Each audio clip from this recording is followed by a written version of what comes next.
The Senate Judiciary Committee's top Democrat says the confirmation of Supreme Court nominee Brett Kavanaugh should be postponed.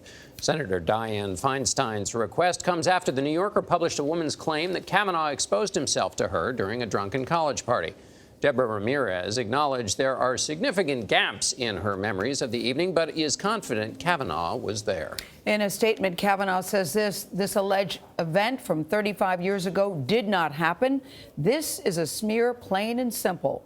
The story went online after Christine Blasey Ford, who accuses Kavanaugh of sexually assaulting her in high school, agreed to testify before the Senate Judiciary Committee on Thursday.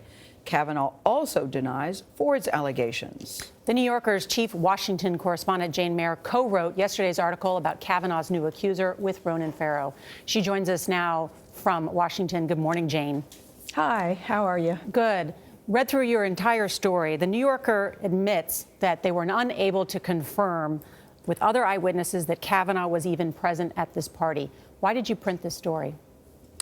We've got a woman who was a classmate of his at Yale who went on the record to describe her own experience here.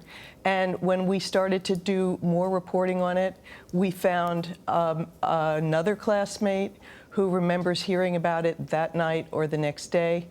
We compared the accounts of these two people who've never spoken to each other, Deborah Ramirez and the person who heard about it that night.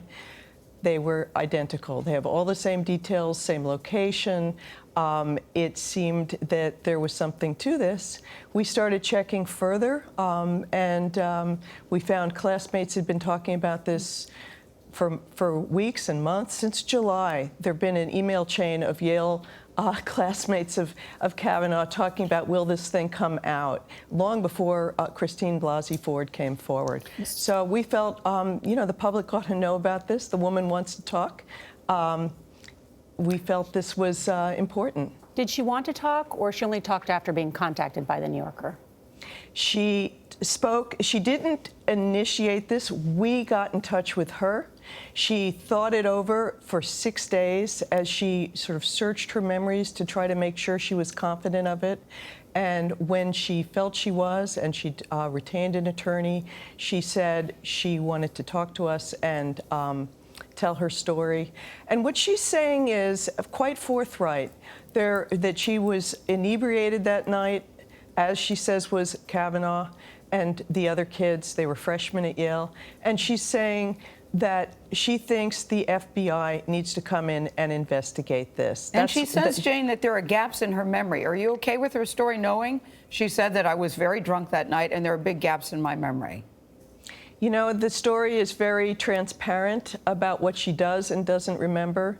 But so yes, I am absolutely 100% comfortable with the story. I've done a lot of reporting on it, talked to numerous other people, and the fact that Kavanaugh's friends who've signed a letter for him are also the people that she identifies as being in the party. It's not surprising, really, if they don't want to say more. They're basically saying they don't remember. Kellyanne Conway, sorry, Jane, because I'm concerned about time. I think at a certain point, what's required, there are things that people won't say to a reporter that they might feel they need to say to the FBI. That's why everybody thinks, okay, let's get to the bottom of this. Let's figure it out. I hear you on that. Kellyanne Conway was on our program earlier this morning. She says this is a left-wing conspiracy, plain and simple. How do you respond to that? A smear campaign, he says. It just sounds like what she always says. I don't know. I mean, there's nobody who says, including Brett Kavanaugh's own, the witnesses that the White House and he sent for us to interview, I talked to them, and I said, is politics motivating her? These were Kavanaugh's witnesses, and they said no. Jane, so maybe, what can you say? Jane, the corroborating witness, which you says has all the details, including Kavanaugh's name, where did that witness come from, and where did that witness get the information about this from, if that person doesn't know Ramirez? He remembers it from he was in the same dorm, same little building on Yale's old campus, and he remembers it clearly. I asked him, of course, we're going to be very careful. No, as I've said, he heard it from someone who was there, and as I've said, we interviewed him, and I said to him, are you sure that it was Brett Kavanaugh? He said, I am 100% sure. But as you admit, he was not so- at the party. Jane, let me ask you this. Since your piece was published it's not- yesterday, yeah, have okay. other women contacted you?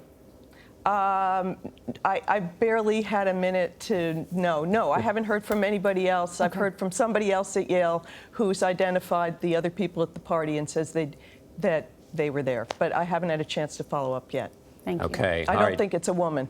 Got it. Okay. Thanks so much, Jane Mayer. Great to be with you.